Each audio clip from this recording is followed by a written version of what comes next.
Welcome back to the Nosebleed Seats. I'm your mad conservative crime fighter. With us once again, Andy Roberts and Connor Riley for our second part of our interview.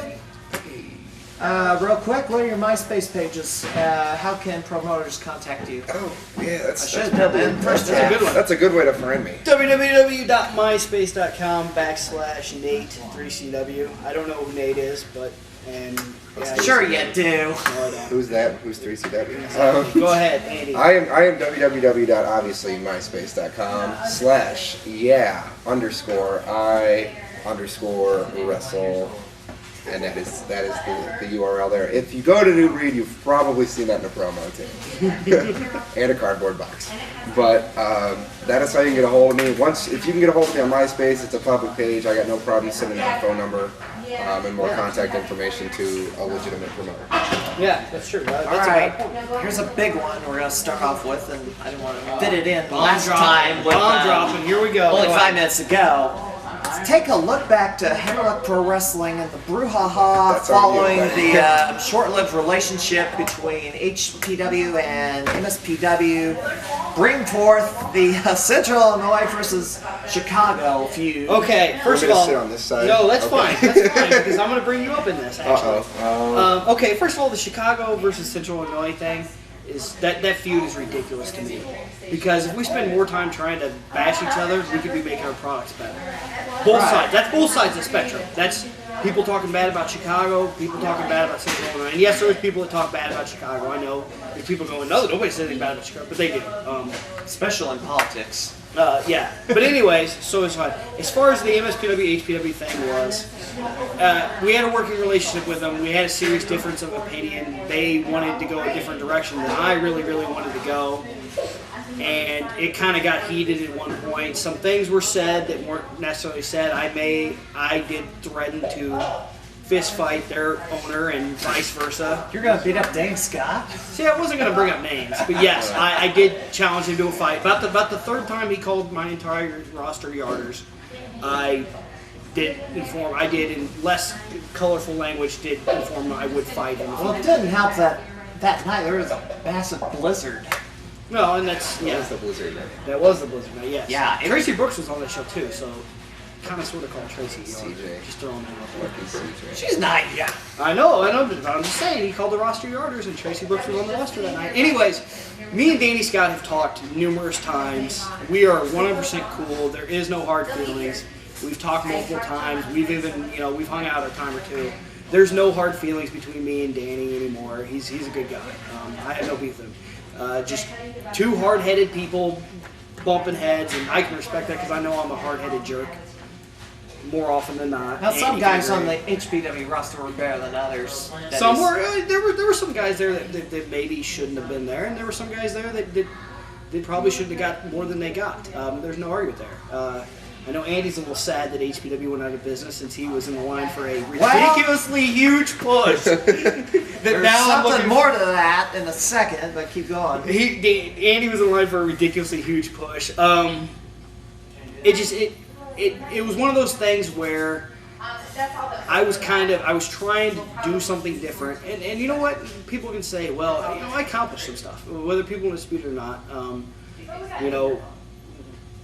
I know Justin brought in Jerry Lynn a few years ago, but other than that, no one really brought in any big names until then. Now that we've got quite a few coming in, Harker Dirge, who is just well known as a great wrestler, no one in the Peoria area or the Bloomington area had ever heard of Harker. Until even though he's an East Central Illinois guy. Yeah, no one had ever seen him though, and I brought him up, and then PWI. NGW started using him after that, and that brought even more people to know of him. Well, he went under a different gimmick back then, though. Well, he did. He didn't play it that time. But my point is, there were some guys who definitely benefited from what we did. I did not, but there were some guys that did. Well, what his biggest disappointment was to me that the door was open for just the downstairs to network with the upstaters, and until this year, some new cracks have finally been shot through that ceiling. Bobby Houston with LPW. IWA Mid-South is bringing up several Central Illinois guys. Prince Ali is kind of acting as the conduit or the middleman and getting some Central Illinois up there. I wish I knew. I just say this. I wish I knew how good Ali was when I was running shows. He would have definitely been. I would have definitely used him a lot bigger than I did because I. But you know, let's say I didn't know. It was one of those things. He got at his point in the career, he has Where this is going. he just shed the Alto mask. He did, but you know, But he didn't break out until like late in 2007. But you know what, and like I said, I wish I'd have known how good he was. I would have helped him break out, man, because he's good stuff. Quicker, you mean? Even quicker, yeah, because that guy's gonna be a star no matter what. I tell him that constantly. He's a regular at IWA Mid-South now, and No, he's just good stuff. Period. And now the comments, HPW got sold to GAW. And so apparently they're going to run a show every 3 months or 4 months. What's the deal with that? Okay, let me say this. I have no control over that. I have no control over the booking of that. I have no control over when they run shows. I have no control of any of that. When I say that was sold to GAW, that is no kayfabe, no storyline, absolute 100% true. They just sold the name and the belts and whatever in the video library. Well, I still got the video library. Oh, okay. I'm keeping that. But that's I have no control over that. That is all of them. I did what I did. I stand behind what I did. Some people, it helped some people out. It hurt some people, and you know, but God, it was fun. And you know, as far as what they do with it is what they do with it. I have no control over that or any thoughts on that. Now, what's your thoughts on the emergence of the new Heritage Wrestling Coalition, which I guess is a miniature NWA? I can go ahead, but I think we're gonna. I think I can probably 100%. Me and Andy have actually talked about this. Here's my thoughts on this whole situation. And honestly, I didn't even understand what it was at first. I thought it was another Fed starting, which was I just rolled my eyes at. Come to find out, I guess it's more of a. In a nutshell, it's going to be a traveling title, I think. And I know everybody's talked about doing this for so long, and it's good on paper. It's like the Chicago Cubs, and yes, I'm saying it because I'm a White Sox fan. It's good on paper, but ain't the Dodgers lost. Nothing gonna happen. But go White Sox. They're out. But the way I see it, they did their first. You look at.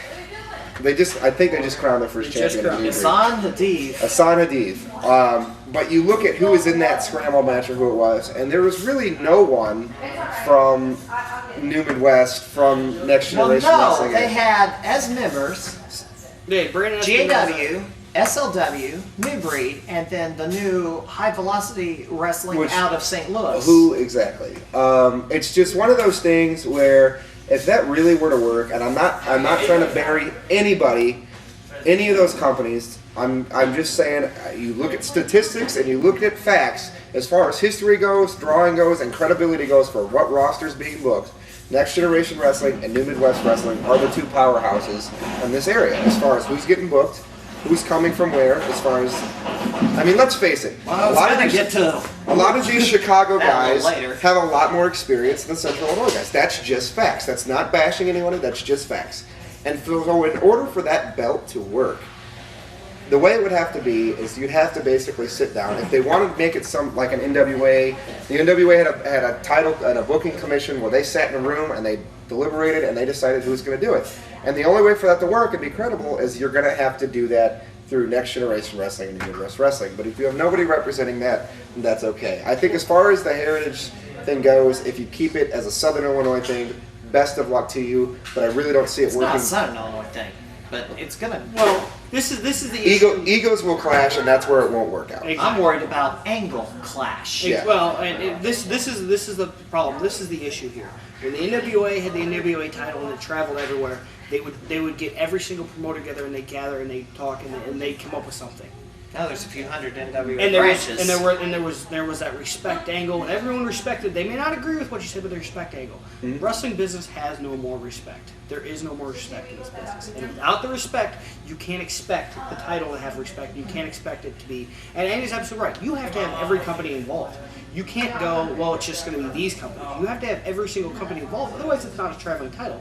It's a Well, it slash is if title. you're traveling from four It's a different traveling promotions. title. It's the a- Hammerlock title was bouncing between NGW and JW, so it was a sorta traveling title. Again, on that though, and again, not bearing anybody who works And I for it, kind of not, thought they should use that not- belt for the traveling title. not and bearing the create champion, an but entity. who's what? I mean, not bearing the champion again, but the champion of the Heritage belt right now works at, I believe, all but maybe Ultimate Velocity. I don't know, or It's that not Ultimate, High it's Velocity. High Velocity, High Velocity. Midwest. Either way, I believe he works for all of them right now. So, I mean, realistically, And no one- Ric Flair worked in the Carolinas. He didn't work in the Californias. You know, it was Not just, often. yeah, you know, he came out there for an appearance when he had the run, but it's just again looks good on It's paper. hard to travel around Exactly. the world. Looks That's the best good. way to put it. Looks good on paper. I think it's going to be a lot harder than they really think it's going to be, and I think that's where I'm just going to leave my 2 cents on that. So The best of jury luck is to still out on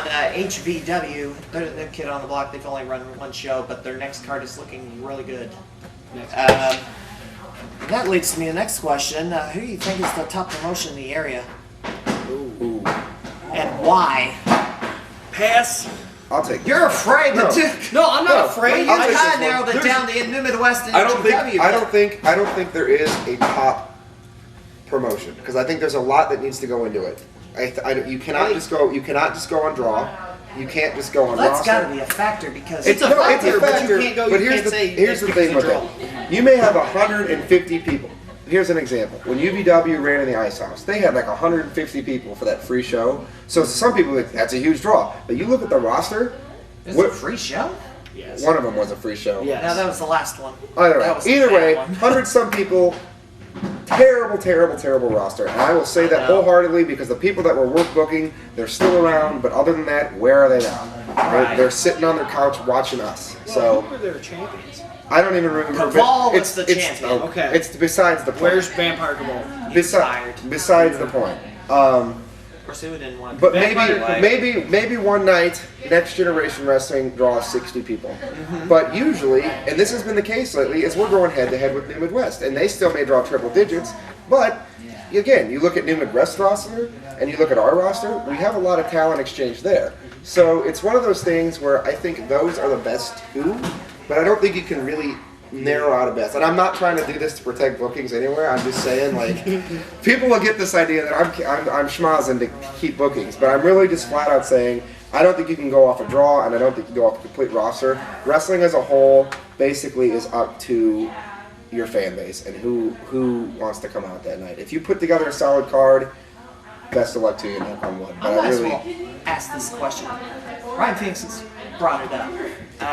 Why do you think the crowds at NGW of late have been so lethargic? I have a good answer to that.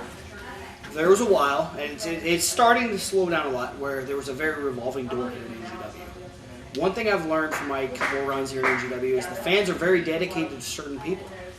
And they're very dedicated, and they're almost emotionally attached to those people. Yes. When the door revolves, and they keep getting new faces every month, it's hard to get emotionally attached. And they're in a very they're in a very indignant crowd of this fact that they get emotionally attached to wrestlers. And when you don't give them enough time to do that, they're not going to cheer. They're not going to cheer for a guy they've never heard of unless he does something just mind-blowing.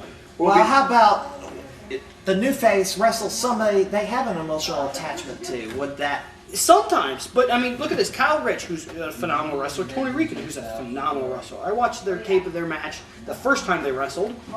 The crowd was falling asleep. Now, they've known Kyle for a long time, but they've never met Tony Rican. And they're both It's amazing. not like... See, the problem I have is it's not like he's not wrestled in the area before. But he has. because he but has. It's not. It doesn't matter. I can wrestle down the street, but well, if you not, don't come to not the show, all, you yeah, don't not know all I fans exist. travel. That's the thing. You understand? It's not whether you travel; it's whether the fans travel. And because of it, because they really didn't know who Rican was, they really didn't get into it. And it was a great match, but Well, that match was awesome. they didn't get into Was it. that? I think that was the power bomb through Scooter's car. No, That was the that second was one. before that That's one. what- I wasn't here for that. Um, Kyle was that- shouting at me, "Hey, Crimey, this is for you." And then, Well, oh crap, he's not here.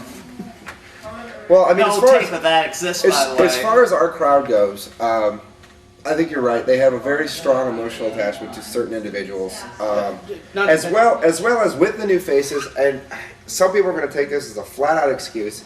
But if you've never been in the Dragon Dome, I don't think people realize how huge this venue is. This venue is enormous. This is a full-length football field. And I also count And that as a baseball factor. field.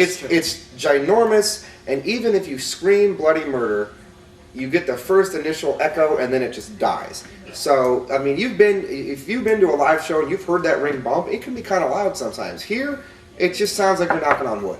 It sounds like the bumps in the ring are louder to me. I don't know. Maybe it's been helped by and it's one of those things where I think people as a whole, if not everybody's cheering, no one's going to cheer because nobody wants to be the only one screaming. Now, granted, we have beer sales now, which helps quite a bit because when people drink, they don't care. But as far as a sober crowd goes, if nobody's cheering, if nobody wants to be the only one. So I've always been the kind of person, I'm not against putting somebody in the crowd, but it's just draws the line of skepticism there. So I mean, you know, and like I said, not to beat a dead horse, but the emotional attachment. These are people who, you know, we had quite a few people cry when Phoenix lost the title to Ali. There were people in the crowd crying. There were people throwing chairs. They were so angry. Oh yeah, when somebody turned, I think it turned heel. Somebody got so upset. Well, MVP turned heel, and when he did, one of his bigger fans threw a chair and cursed his entire way out of the building. Oh, I know who that. Well, it doesn't need to be brought up. The fans are. I know who. I remember that. Yeah, I remember that. We all know who it is. Moving along. I got a shirt for you now, though, buddy. I made one of your size. Cheap. Kind of skipping around here, but that's fine. We only got about 10 minutes left, so we're not going to get everything in. The story about the R&R escorts.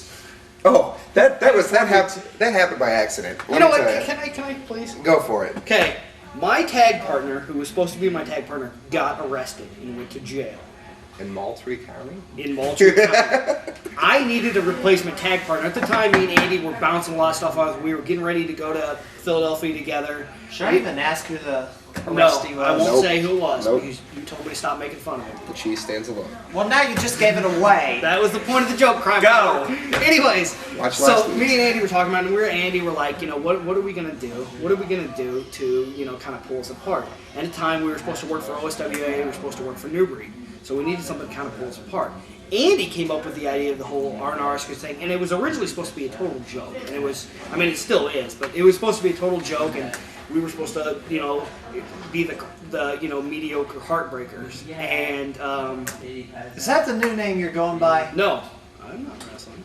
All right. The Heartbreakers debut tonight, Next Generation. Yes, Wrestling. they do. You're gonna see this too late, but November. Anyways, so yeah, so R&R Escorts was born. We started doing it, and at first people really didn't know what to think.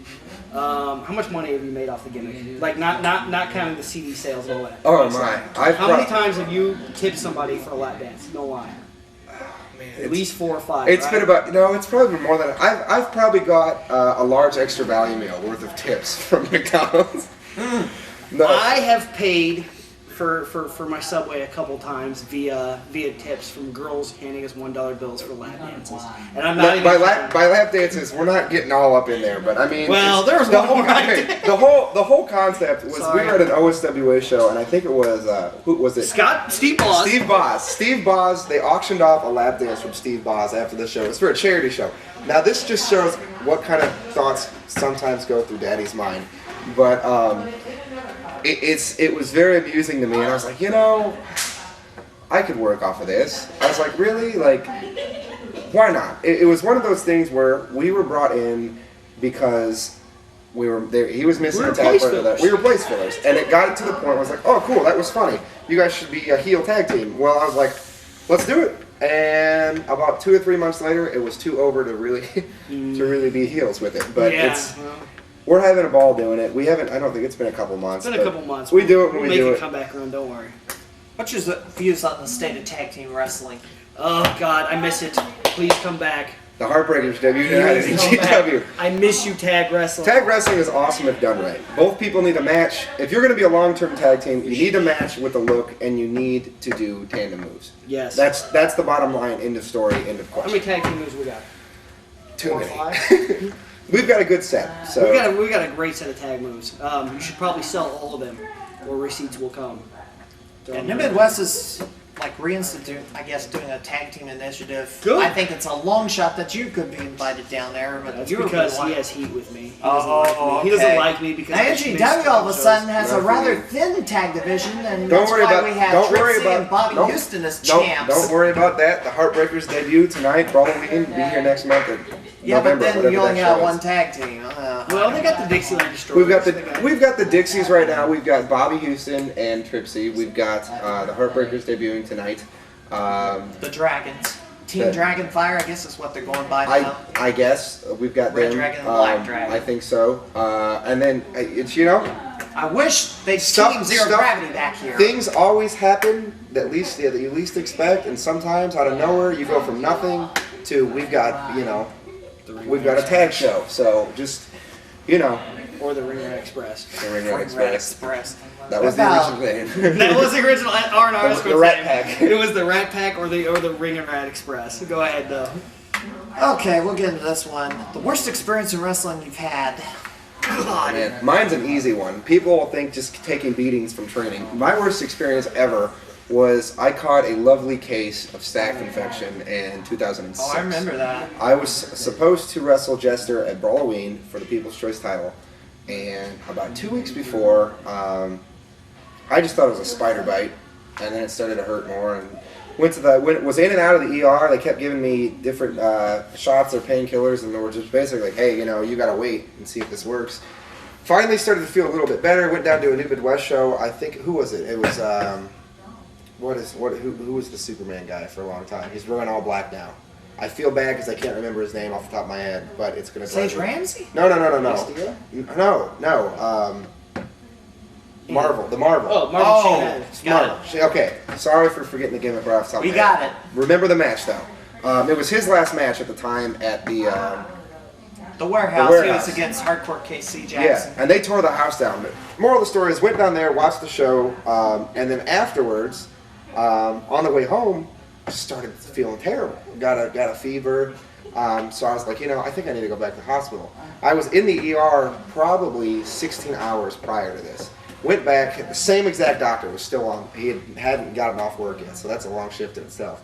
Got really upset that I was back, and then they ended up doing a blood test, and I had what's called MRSA staph, which is what Matt Hardy had for a long time and almost sidelined him forever. And I think Bob Yikes. Holly had it too. But I had to have emergency surgery.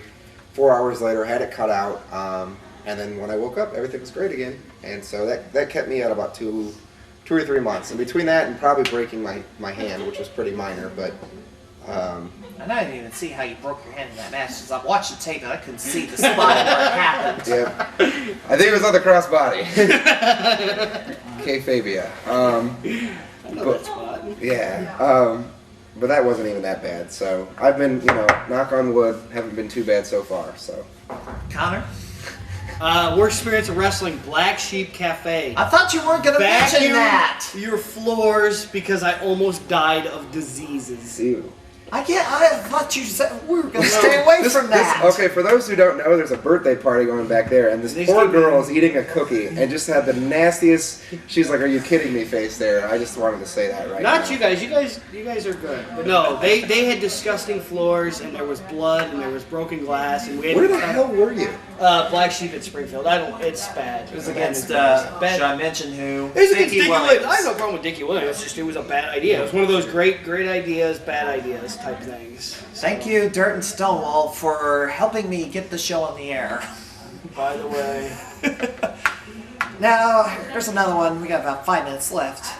Comedy matches seem to be your expertise. That's what I've been told. I beg to differ on this one. Comedy matches I love doing. I went through my knee was banged up for quite a while, so tag team was the way to go, just to make sure I didn't mess that up more than it needed to be. By chance, the R&R Escorts comedy, fun, not really a serious gimmick. But honestly, if there's any bookers watching out there, I am not a comedy wrestler. I don't mind doing it, and I don't mind having a good chuckle here and there as a face, but the last I- match you had, we were both in it, and it was a comedy match. Or it ended up being one. I am a comedy wrestler. I'm proud of that. I'm proud of the fact that I have mastered the art of climbing to the middle rope and punching a man in his behind. behind. And I'm proud of the fact that it gets over the Bohica. I'm proud of that. So the fact. tailbone Because punch. people, yeah, that's a good name for it. We'll kayfabe that name. It's sorry. Everybody in this business wants to be serious. I've been told the best way to play a character is yourself with the volume turned up. And anyone who doesn't know me, I tend to be a drunken comedian. I think that's where I get the rap sometimes from it. When you put us in the ring together, my goofy side comes out. He feeds off the flying teabag is something not to mess with. So. He feeds off my humor, I guess, and we just when we start bouncing each other, it can get out of control. Okay, next question. It's all in the hips. Do you buy into the notion that promoters find it easier to sign one wrestler than sign a duo together? No. I buy into the fact that they would rather pay one wrestler than two. I do too. That's 100% true. Well, that's kind of what I meant. If you're a legitimate looking tag team and you match and you have a tandem set, this all goes back to the tag team question. If you look at the Phoenix Twins, they are a package deal. Yeah. I mean, they may work singles matches every now and again, but one of them's working a singles match and the other one's working a singles match later, and usually it intertwines itself somehow. But if you're a legitimate tag team and you want tag bookings, that's the other problem. There's so many feds that book a tag team, and then there's other people that use those individuals as singles wrestlers. So it makes it twice as hard to get booked. If you want to be a serious tag team, you need to sit down with your partner and decide, do we want to get booked together or do we want to do this in one place? And I think that's the way the feature presentation is a good example of that in my mind. Exactly. There's certain places where they will only work together, and then there's other places where Blake will They're work at one each other's place. throats. Blake will work one place and Ruff will work another. But you just gotta, Rough and stuff. team Ruff and Rough and stuff. stuff. You just gotta. No, Blake steals the stuff. Anyways, go ahead. Is there anyone you'd like to have a match with that you haven't had before? Or dream match, or Dream match. or Are dream we talking matches? local scene or anyone? Locally. Locally? Anything lot of- within there's- reasonable driving. There's a lot of people I'd like to wrestle. I don't know if I'm quite on their level yet, but there's a lot of people I'd like to wrestle. There's a lot of people I'd like to fight. It's probably a pretty close tie of which one it is. Well, there's one in general, but I don't have time for that. Just name a I've person. I've wrestled Ryan Phoenix, but I'd love to get in there with him more. Not in the immediate time. I honestly, like I said, Heartbreakers debuted, and I can't plug that enough. So that'll be my plate for a while. But as far as other ways around, as goofy as it sounds, I'd love to get in there with Adam Evans. Adam's a great guy. I love Adam. Adam's an awesome guy and knows his stuff. Tony Rican, I'd love to get in there with. Tony's good stuff. There's a bunch of guys up north that come down here that I'd love to. I'd like to work with Crotch again, because Crotch and I had a great time. That was a comedy match, but Crotch is awesome. He's great stuff. Well, you can't help but have some fun. Even Spencer Powers and Eric Logan, Oh, that'd be fun. and or Dominic Jackson are all guys that I'd love to get there. Guy with. Smith. Yeah, Chris hates that name. He said, dump it. So those are all guys that I really haven't worked at all or too much with, and they're all guys that I would love to get in there with more or with. So. All right, we are out of time. Again, Where should promoters go if they want to bring Connor and Andy to their show? MySpace. MySpace.com/I_wrestle. MySpace.com/Nate3CW. Or go to Next Generation Wrestling or anywhere. MySpace.com, Next Generation Wrestling. Just come to a show and talk to us. I'm usually at the bar. And you'll see when the next show is scrolling across the bottom of your screen. Andy, Connor, I want to thank you guys for coming in here today. I'm the Mad Conservative Crime Fighter. You can send your questions and comments, and somebody's going to be commenting about this interview. Send it to myspace.com, the nosebleed seats. Also, check out where wrestling's running in your area by going to the St. Louis Wrestling Community, stlwrestling.livejournal.com. We don't know who's going to be in the studio I'm next sure I time. made somebody mad, so go ahead. My phone number hasn't changed because every time I go on this, I make somebody mad. Well, I don't know who's going to be sitting in the interviewer's chair next time or who our guests will be, but be on the lookout for that our one next guy. Nosebleed Seats He interview. wears that one gear. I'm the Mad Conservative Crime Fighter. Thank you for watching. See ya. Buy my shirt. Merch, yeah.